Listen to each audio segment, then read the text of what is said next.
നമസ്കാരം.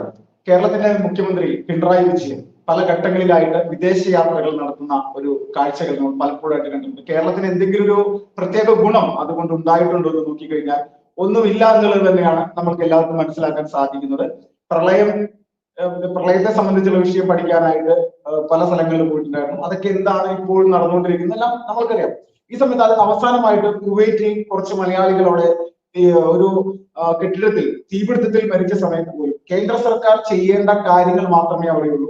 നാട്ടിലെത്തിയതിനു ശേഷമാണ് സംസ്ഥാന സർക്കാർ എന്തെങ്കിലും ചെയ്യാനുള്ളത്. പക്ഷെ വിദേശ യാത്രയ്ക്ക് വേണ്ടിയിട്ട് തയ്യാറായി ആരോഗ്യ വകുപ്പിന്റെ മന്ത്രിയായിട്ടുള്ള വീണ ജോർജ് ആ സമയത്ത് തയ്യാറാവുകയും കേന്ദ്ര സർക്കാർ അത് തടയുകയും ആ ഒരു സംഭവമൊക്കെ നമുക്ക് എല്ലാവർക്കും അറിയാവുന്നതാണ്. അപ്പോ കേന്ദ്ര സർക്കാർ ചെയ്തുകൊണ്ടിരിക്കുന്ന കാര്യങ്ങളൊന്നും പോരാ.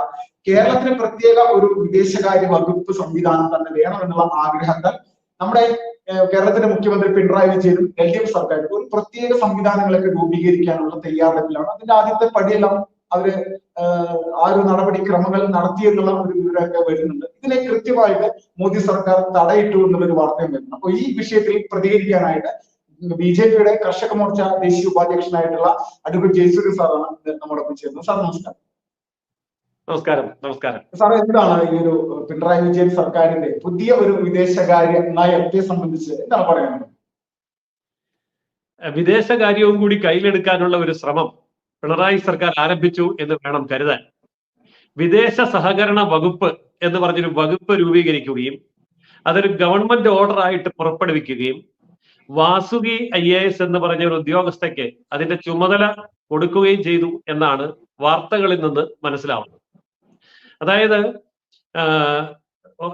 ഗവൺമെന്റിന്റെ നോട്ടിഫിക്കേഷൻ പുറത്തിറങ്ങി കഴിഞ്ഞു. ഔദ്യോഗികമായിട്ട് തന്നെ ഗവൺമെന്റ് ഇത് പ്രഖ്യാപിച്ചു കഴിഞ്ഞു.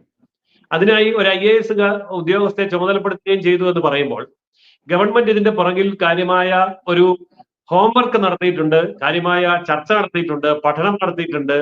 അതിന്റെ അടിസ്ഥാനത്തിലാണല്ലോ ഇത്രയും ചെയ്യുന്നത്. എന്നാൽ ഇന്ത്യയുടെ നിയമ സംവിധാനം അറിയുന്ന ഏതൊരു വ്യക്തിക്കും പ്രാഥമികമായിട്ട് പോലും മനസ്സിലാക്കാൻ കഴിയും, വിദേശകാര്യ വകുപ്പ് സംസ്ഥാനത്തിന് കൈകാര്യം ചെയ്യാൻ കഴിയില്ല. അതുപോലെ തന്നെ വിദേശ വാണിജ്യം, വിദേശ വ്യവസായം, യുദ്ധം, രാജ്യരക്ഷ, ഇങ്ങനെയൊക്കെയുള്ള കാര്യങ്ങൾ കേന്ദ്ര ഗവൺമെന്റിന്റെ ലിസ്റ്റിൽ വരുന്നതാണ്. ഇപ്പൊ 3 തരം ലിസ്റ്റാണ് ഇന്ത്യയിലെ ഭരണഘടനാ പ്രകാരമുള്ളത്. 1 കേന്ദ്ര ഗവൺമെന്റ് കാര്യങ്ങൾ ചെയ്യേണ്ട ലിസ്റ്റ്, 2 സംസ്ഥാന ഗവൺമെന്റുകൾ ചെയ്യേണ്ട ലിസ്റ്റ്, 3 കൺകറന്റ് ലിസ്റ്റ്. അതായത് 2 സംസ്ഥാനത്തിനും ചെയ്യാം, കേന്ദ്രത്തിനും ചെയ്യാം. ഇപ്പൊ ഉദാഹരണത്തിന് വിദ്യാഭ്യാസം, കേന്ദ്രത്തിൽ വിദ്യാഭ്യാസ മന്ത്രിയുണ്ട്, സംസ്ഥാനത്ത് വിദ്യാഭ്യാസ മന്ത്രിയുണ്ട്. കേന്ദ്ര വിദ്യാഭ്യാസ വകുപ്പുണ്ട്, സംസ്ഥാന വിദ്യാഭ്യാസ വകുപ്പുണ്ട്. അത് കൺകറന്റ് ലിസ്റ്റ് എന്ന് പറയും. എന്നാൽ വിദേശകാര്യം എന്ന് പറയുന്നത്, എക്സ്റ്റേണൽ അഫയേഴ്സ് എന്ന് പറയുന്നത് തികച്ചും കേന്ദ്ര ഗവൺമെന്റിന് മാത്രം കൈകാര്യം ചെയ്യാൻ കഴിയുന്ന വകുപ്പാണ്. അതുപോലെ രാജ്യരക്ഷ എന്ന് പറയുന്നത് ഒക്കെ അങ്ങനെയുള്ള വകുപ്പാണ്. പക്ഷെ ഇവിടെ പിണറായി വിജയൻ സർക്കാർ ഇങ്ങനെ ഒരു നീക്കം ചെയ്യുന്നതിന് പിറകിൽ തീർത്തും അറിവില്ലായ്മയാണ് എന്ന് പറഞ്ഞുകൂടാ. കാരണം ലോകത്ത് 56 കമ്മ്യൂണിസ്റ്റ് ഗവൺമെന്റുകൾ ഉണ്ടായിരുന്നു. അതിൽ 51 തകർന്നു വീണു. ഇനി 4 കമ്മ്യൂണിസ്റ്റ് ഗവൺമെന്റുകളാണ് ഈ കേരളമടക്കം ലോകത്ത് അവസാനമായി നിലനിൽക്കുന്നത്. അപ്പോൾ ഈ കമ്മ്യൂണിസ്റ്റ് ഗവൺമെന്റുകളുടെ ഒരു പ്രത്യേകത, അവർക്ക് ജനാധിപത്യത്തെയും ഭരണഘടനയെയും ഒന്നും യാതൊരു ബഹുമാനവുമില്ല. അവരുടെ ഭരണകൂടം അതാണ് ഏറ്റവും വലിയ ശരി എന്ന് ചിന്തിക്കുന്നവരാണ് കമ്മ്യൂണിസ്റ്റുകാർ. ഇപ്പൊ ചൈനയിലാണെങ്കിലും വടക്കൻ കൊറിയയിലാണെങ്കിലും നമ്മൾ ഈ കാര്യങ്ങൾ ക്യൂബയിലാണെങ്കിലും കാണുന്നുണ്ട്. ഒരു വ്യക്തി അല്ലെങ്കിൽ ഒരു പാർട്ടി, അതല്ലെങ്കിൽ ഏതാനും വ്യക്തികൾ ചേർന്ന ഒരു കോക്കസ്, ഇവരാണ് ഒരു രാജ്യത്തെ ഭരിക്കുക. ഇപ്പോൾ പിണറായി സർക്കാരിന്റെ അവസ്ഥയും അത് തന്നെയാണ്. കമ്മ്യൂണിസ്റ്റ് മാർക്സിസ്റ്റ് പാർട്ടിക്കുള്ളിൽ പിണറായിയും അദ്ദേഹത്തോട് ചേർന്ന് നിൽക്കുന്ന ചെറിയൊരു കോക്കസും, ചുരുക്കി പറഞ്ഞാൽ പിണറായിയുടെ കുടുംബം ഈ ഭരണത്തെ ഏറ്റെടുത്തു കഴിഞ്ഞു. അങ്ങനെ ഏറ്റെടുക്കുന്ന ഒരവസ്ഥയിൽ അധികാരം തലയ്ക്ക് പിടിക്കുക, മത്ത് പിടിക്കുക എന്നൊക്കെ പറയുന്നു. അങ്ങനെ അധികാരത്തിന്റെ മത്ത് പിടിച്ചു കഴിയുമ്പോൾ ഞാനൊരു സംസ്ഥാനമല്ല, കേരളം ഒരു രാജ്യമാണ് എന്നൊരു തോന്നൽ പിണറായിക്ക് ബാധിച്ചു തുടങ്ങിയിട്ടുണ്ട്. അപ്പോ അതുകൊണ്ടാണ് ഇത് കേരളമാണ് എന്ന് അദ്ദേഹം ഇടയ്ക്കിടയ്ക്ക് ഓർമ്മിപ്പിക്കുന്നത്. അപ്പൊ കേരളം ഒരു സംസ്ഥാനമല്ല, കേരളം ഒരു രാജ്യമാണ് എന്നുള്ള തോന്നലിൽ നിന്നാണ് ആദ്യമായി വിദേശ സഹകരണ വകുപ്പ് എന്ന വകുപ്പ് തന്നെ രൂപീകരിച്ച് ഒരു ഉദ്യോഗസ്ഥയെ ചുമതലപ്പെടുത്താൻ തീരുമാനിച്ചത്. അപ്പോൾ ഇതിന് കാര്യമായ പ്രതികരണം ഉണ്ടാകുന്നില്ല എന്നുണ്ടെങ്കിൽ തുടർന്ന് വിദേശവുമായി ബന്ധപ്പെട്ട നിരവധി വകുപ്പുകൾ നിലവിൽ വരികയും അവർക്കെല്ലാം തന്നെ ഓരോ IAS ഉദ്യോഗസ്ഥരോ IFS ഉദ്യോഗസ്ഥരെയോ ഒക്കെ ചുമതലപ്പെടുത്തുകയും ചെയ്യാൻ സാധ്യതയുണ്ട്. ഇപ്പോൾ വിദേശ സഹകരണം എന്ന് മാത്രമാണ് പറഞ്ഞിരിക്കുന്നത്. വിദേശ സഹകരണം എന്ന് പറയുമ്പോൾ ആർക്ക് എതിർക്കാൻ തോന്നില്ല. കാരണം വിദേശ രാജ്യങ്ങളുമായി സഹകരിച്ചുകൊണ്ട് നല്ല നല്ല കാര്യങ്ങൾ വരട്ടെ. അത് വിദ്യാഭ്യാസമാണെങ്കിലും വാണിജ്യമാണെങ്കിലും ടൂറിസം ആണെങ്കിലും ആരോഗ്യരംഗമാണെങ്കിലും കൃഷിയാണെങ്കിലും ഒക്കെ നല്ലതല്ലേ എന്ന് എല്ലാവർക്കും തോന്നും. അത് ആ രീതിയിൽ അവതരിപ്പിക്കാൻ കമ്മ്യൂണിസ്റ്റുകാർ വളരെ വിദഗ്ധരുമാണ്. എന്നാൽ ഈ രാജ്യത്തിന്റെ ഒരു സംസ്ഥാനം മാത്രമാണ് കേരളം എന്നുള്ള യാഥാർത്ഥ്യത്തെ മറച്ചു വെച്ചുകൊണ്ടാണ്, അല്ലെങ്കിൽ മറന്നുകൊണ്ടാണ് ഈ തരത്തിലുള്ള ഒരു നീക്കം നടത്തുന്നത്. ഒരു രാജ്യത്തെ 28 സംസ്ഥാനങ്ങളും 8 കേന്ദ്രഭരണ പ്രദേശങ്ങളുമുള്ള ആ ഇന്ത്യ മഹാരാജ്യത്തിലെ 1% മാത്രം ഭൂവിസ്തൃതി മാത്രം വരുന്ന 2.5% ജനസംഖ്യ മാത്രമുള്ള കേരളം എന്ന് പറയുന്ന സംസ്ഥാനം കേന്ദ്ര ഗവൺമെന്റ് ചെയ്യേണ്ട അധികാരങ്ങൾ ഏറ്റെടുക്കാൻ സാധ്യമല്ല. ഭരണഘടനാപരമായി അത് അസാധുവാകും. പക്ഷെ ആകുന്ന സമയത്ത് പുറത്തിറക്കാനുള്ള ക്യാപ്സ്യൂൾ അവരുണ്ട്. കേരളം രക്ഷപ്പെടാൻ കേന്ദ്രം സമ്മതിക്കുന്നില്ല. അപ്പോൾ കേന്ദ്രം തടഞ്ഞില്ലായിരുന്നെങ്കിൽ ഞങ്ങൾ വിദേശ സഹകരണ വകുപ്പ് ആരംഭിക്കുമായിരുന്നു. ആ വിദേശ സഹകരണ വകുപ്പിൽ നിരവധി കാര്യങ്ങൾ ചെയ്ത് കേരളത്തെ രക്ഷപ്പെടുത്തുമായിരുന്നു. ഇപ്പോൾ ഇതാ കേന്ദ്രം തടയുന്നു, കോടതി തടയുന്നു, ഭരണഘടന എന്നൊക്കെ പറയുന്നു. അതുകൊണ്ട് വീണ്ടും കേരളത്തെ ജനിക്കുകയാണ് എന്നുള്ള ഒരു ആരോപണം മുന്നോട്ട് വയ്ക്കാൻ വേണ്ടിയുള്ള മനുഷ്യന്റെ കണ്ണിൽ പൊടിയിടുന്ന ഒരു തന്ത്രമാണ് ഇത്. ഇനി ഇത് നമ്മൾ അനുവദിച്ചു കൊടുത്തു എന്നിരിക്കട്ടെ, ഇതിപ്പോ ആരും എതിർക്കുന്നില്ല. ശരി, വിദേശ സഹകരണ വകുപ്പാണെങ്കിൽ സഹകരണ വകുപ്പ് ആയിക്കോട്ടെ. ഇത് അനുവദിച്ചു കൊടുത്താൽ പിന്നെ ഇതിനെ തുടർന്നുകൊണ്ട് പിണറായി വിജയന് മറ്റു പലതും ചെയ്യാനുള്ള തോന്നലുകൾ ഉണ്ടാവും. ഇപ്പൊ ഉദാഹരണത്തിന് വിദേശ വ്യാപാര വകുപ്പ്, വിദേശ സഹകരണ വകുപ്പ് പോലെ വിദേശ വ്യാപാര വകുപ്പ്, വിദേശ വ്യവസായ വകുപ്പ്. ഇപ്പൊ വിദേശ രാജ്യങ്ങളിലേക്ക് ധാരാളം കുട്ടികൾ ഇവിടുന്ന് പോകുന്നുണ്ടല്ലോ പഠിക്കാനായിട്ടും ജോലിക്കായിട്ടും.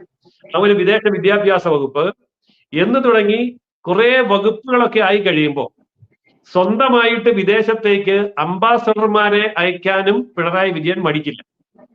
കാരണം അത്ര വലിയ മണ്ടനും വിഡ്ഢിയുമാണ് അദ്ദേഹം. അപ്പോ കേരളത്തിന്റെ അംബാസഡർ, ഇന്ത്യക്ക് അംബാസഡറെ അയക്കാമെങ്കിൽ കേരളത്തിന് അംബാസഡറെ അയച്ചുകൂടെ എന്ന് ചോദിക്കുമ്പോൾ ഇവിടെ പിന്തുണയ്ക്കാൻ സാഹിത്യ സാംസ്കാരിക നായകളുണ്ട്, അന്തംകമ്മികളുണ്ട്, അവരെല്ലാം കയറി പിന്തുണയ്ക്കും. മോദിക്ക് അംബാസഡറെ അയക്കാമെങ്കിൽ പിണറായിക്ക് അംബാസഡറെ അയക്കാം എന്ന് പറയും. അത് കഴിഞ്ഞ് പിന്നെ വിദേശത്ത് കോൺസുലേറ്റുകൾ ആരംഭിക്കുന്നു, അങ്ങനെയൊക്കെയുള്ള ഓഫീസുകൾ ആരംഭിക്കുന്നു. അപ്പോഴും ചോദിക്കാം, കേന്ദ്രത്തിന് അംബാസഡറെ വെക്കാമെങ്കിൽ കേരളത്തിന് അംബാസഡറെ വെക്കാം. അവിടെ കേന്ദ്രത്തിന് കോൺസുലേറ്റുകൾ ആരംഭിക്കാമെങ്കിൽ സംസ്ഥാനത്തിന് കോൺസുലേറ്റുകൾ ആരംഭിക്കാം. ഇങ്ങനെയൊക്കെയുള്ള വാദങ്ങൾ ഉയർന്നു വരുമ്പോൾ കേരളത്തിലെ മാധ്യമങ്ങൾ, കേരളത്തിലെ ബുദ്ധിജീവികൾ, ചിന്തകന്മാർ, പത്രപ്രവർത്തകന്മാർ, സാഹിത്യകാരന്മാർ, സാംസ്കാരിക നായകന്മാർ എന്നിങ്ങനെ പിണറായിയുടെ കയ്യിൽ നിന്ന് അടുത്തൂൺ പറ്റി ജീവിക്കുന്ന അടിമവർഗം അതിനെയൊക്കെ വാഴ്ത്തിപ്പാടുകയും ചെയ്യും. അപ്പോൾ നമുക്ക് അവിടെ എംബസി തുടങ്ങാം. കേരളത്തിന്റെ എംബസി, ലോകത്തെ എല്ലാ രാജ്യങ്ങളിലും കേരളത്തിന്റെ എംബസി തുടങ്ങാൻ തീരുമാനിച്ചു. ലോകത്തെ എല്ലാ രാജ്യങ്ങളിലും കേരളത്തിന്റെ അംബാസഡർമാരെ നിയമിക്കാൻ തീരുമാനിച്ചു എന്നൊക്കെയുള്ള തീരുമാനങ്ങളിലേക്കും പിണറായി വിജയൻ വരും. വേണ്ടി വന്നാൽ പിണറായി വിജയൻ യുദ്ധവും ചെയ്യും. അതായത് വിദേശ രാജ്യങ്ങളുമായിട്ട് യുദ്ധത്തിൽ ഏർപ്പെടാൻ വേണ്ടി കണ്ണൂരിലെ എല്ലാ ഗ്രാമങ്ങളിലും ഉണ്ടാക്കിയിരിക്കുന്ന ബോംബുകൾ എല്ലാം ശേഖരിച്ചുകൊണ്ട് DYFIക്കാരെ റിക്രൂട്ട് ചെയ്തുകൊണ്ട് വേണമെങ്കിൽ ഒരു കേരള ആർമി, ആർമി ഉണ്ടാക്കാനും മടിക്കുകയില്ല. അപ്പൊ അതിന്റെ ആർമി, നേവി, എയർഫോഴ്സ് ഇതെല്ലാം ഉണ്ടാക്കി DYFIക്കാരെ മുഴുവൻ പട്ടാളക്കാരാക്കി കണ്ണൂരിലെ ബോംബുകളെല്ലാം കൊണ്ടുപോയി വിദേശ രാജ്യങ്ങളുമായിട്ട് യുദ്ധം ചെയ്യാനൊന്നും മടിക്കുകയില്ല. ഇപ്പൊ മലയാളികൾ വിദേശത്തെ കപ്പലിലൊക്കെ ജോലി ചെയ്യുന്ന സമയത്ത് പല രാജ്യങ്ങളിലും സമീപിക്കുന്ന സമയത്ത് അവിടെ കടൽ കൊള്ളക്കാർ കപ്പൽ തട്ടിയെടുക്കുകയും അതുപോലെ പല രാജ്യങ്ങളിലും നമ്മുടെ ആൾക്കാർ തടങ്കലിലാവുകയും ജയിലിൽ പോവുകയും ഒക്കെ ചെയ്യുന്ന സമയത്ത് ചിലപ്പോൾ പിണറായി വിജയൻ യുദ്ധം പ്രഖ്യാപിച്ചു കളയും. DYFIയുടെ സൈന്യം ഉപയോഗിച്ച് യുദ്ധം അല്ലെങ്കിൽ DYFI കൊണ്ട് പറ്റില്ലെങ്കിൽ പിന്നെ SFI കൂടെ ഇറക്കും. കുറെ കൂടെ കൂടിയ സൈന്യമാണല്ലോ, അതിനെ കൂടെ ഇറക്കി ഒരു യുദ്ധപ്രഖ്യാപനമൊക്കെ വരാൻ സാധ്യതയുണ്ട്. ഇതിന്റെയൊക്കെ ലക്ഷ്യം എന്താണെന്ന് ചോദിച്ചാൽ, ജനങ്ങളുടെ കണ്ണിൽ നരേന്ദ്രമോദിയേക്കാൾ വലിയ കേമൻ പിണറായി വിജയനാണെന്നും ഇന്ത്യയേക്കാൾ വലുത് കേരളമാണെന്നും ഒക്കെയുള്ള ഒരു ഭ്രമാത്മകമായ ഒരു ഭ്രമയുഗം പോലെ ഒരു ഭ്രമരോഗമുണ്ടാക്കിയിട്ട് വീണ്ടും ഒരിക്കൽ കൂടി അധികാരത്തിൽ വരിക. അധികാരത്തിൽ അനന്തകാലം തുടരുന്ന ചൈനീസ് ഭരണകൂടം പോലെ, വടക്കൻ കൊറിയയുടെ ഭരണകൂടം പോലെ, ക്യൂബയുടെ ഭരണകൂടം പോലെ ഈ കമ്മ്യൂണിസ്റ്റ് ഭരണകൂടം അനന്തകാലം തുടരാൻ ആവശ്യമായിട്ടുള്ള ഒരു മനോഭാവം, അതിനാവശ്യമായിട്ടുള്ള ചില ഒരുക്കൂട്ടുകളും സ്വരുക്കൂട്ടുകളുമാണ് ഇത്തരം ചിന്തകളിൽ നിന്ന് തുടങ്ങുന്നത്. ഇപ്പോൾ ഇത് കേന്ദ്രം അനുവദിച്ചു എന്നിരിക്കട്ടെ, വിദേശ സഹകരണ വകുപ്പ് ഓക്കെ അനുവദിച്ചു. അങ്ങനെ വിദേശ സഹകരണ വകുപ്പ് അനുവദിച്ചു, അതിന് IAS സെക്രട്ടറി ആയി. അത് കഴിയുമ്പോൾ വിദേശ വാണിജ്യ വകുപ്പ്, വിദേശ വ്യവസായ വകുപ്പ്, വിദേശ വിദ്യാഭ്യാസ വകുപ്പ്, ഇങ്ങനെ നിരവധി വകുപ്പുകളൊക്കെ തുടങ്ങും. പിന്നെ ഈ വകുപ്പുകളെ എല്ലാം കൂടി ഏകോപിപ്പിച്ചുകൊണ്ട് അങ്ങനെ ഒരു സംവിധാനം ഉണ്ടാവും. ഇതിന്റെയൊക്കെ പരീക്ഷണം നേരത്തെ തുടങ്ങി. ഇപ്പൊ സമ്പത്ത് എന്ന് പറയുന്ന ഒരാളെ കേന്ദ്ര ഗവൺമെന്റുമായി ബന്ധപ്പെടാനുള്ള കേരളത്തിന്റെ അംബാസഡർ എന്നൊക്കെ പറഞ്ഞ് ഡൽഹിയിൽ കൊണ്ടുപോയി നിയമിച്ചു. സമ്പത്തിന് ആവശ്യത്തിന് സമ്പത്തായി കഴിഞ്ഞപ്പോ ഇപ്പൊ അടുത്ത ആളെ വിട്ടിരിക്കുകയാണ്, തോമസ് മാഷ്. ഇപ്പൊ തോമസ് മാഷാണ് അംബാസഡർ. അപ്പോൾ അങ്ങനെ തോമസ് മാഷിനെ അംബാസഡർ ആക്കുന്നു. ഇതൊക്കെ ഒരു ടെസ്റ്റ് ഡോസാണ്. മലയാളി ഇതൊക്കെ സഹിക്കുമെന്ന് കണ്ടാൽ, പ്രതികരിക്കുന്നില്ല എന്ന് കണ്ടാൽ, നമ്മൾ ഏതെങ്കിലുമൊക്കെ ഇംഗ്ലീഷ് മെഡിസിൻ ഇഞ്ചക്ഷൻ എടുക്കുന്നതിന് മുമ്പ് ടെസ്റ്റ് ഡോസ് നടത്തുമല്ലോ, എന്നിട്ട് ചോദിക്കും ചൊറിയുന്നുണ്ടോ, ചൊറിച്ചിലുണ്ടോ എന്ന് ചോദിക്കല്ലേ. അപ്പൊ മലയാളിക്ക് ചൊറിച്ചിലൊന്നുമില്ല. ഇതൊക്കെ കണ്ടിട്ടും മലയാളിക്ക് ചൊറിച്ചിലില്ല. സമ്പത്തിനെ വിട്ടു ചൊറിഞ്ഞില്ല, തോമസ് മാഷിനെ വിട്ടു ചൊറിഞ്ഞില്ല. അങ്ങനെയാണെങ്കിൽ വാസുകിയെ വിദേശത്തേക്ക് വിട്ടാലും ചൊറിയുമോ? ചൊറിയുന്നില്ല എന്നുണ്ടെങ്കിൽ ഇങ്ങനെ ഒത്തിരി കാര്യങ്ങൾ ചെയ്യും.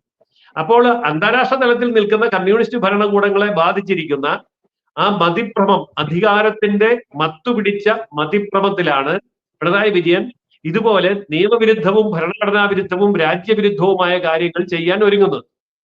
ഏതായാലും ഇത് കേന്ദ്ര ഗവൺമെന്റ് അനുവദിക്കും എന്ന് നമുക്ക് കരുതാൻ പറ്റില്ല. ഇനി കേന്ദ്ര ഗവൺമെന്റ് എന്ന് മാത്രമല്ല, ഇവിടുത്തെ കോടതിയും അനുവദിക്കും എന്ന് കരുതാൻ സാധ്യമല്ല. അപ്പോൾ കോടതിയുടെ വിരുദ്ധമായ, നിയമവിരുദ്ധമായ, ഭരണഘടനാ വിരുദ്ധമായ കേന്ദ്ര ഗവൺമെന്റിന്റെ ചട്ടക്കൂടുകളെ പൊളിക്കുന്ന ഒരു നീക്കമാണ് പിണറായി വിജയൻ ഇപ്പോൾ കമ്മ്യൂണിസ്റ്റ് ഗവൺമെന്റ് കൈക്കൊണ്ടിരിക്കുന്ന ഈ നടപടി എന്ന് വേണം നമുക്ക് മനസ്സിലാക്കാൻ.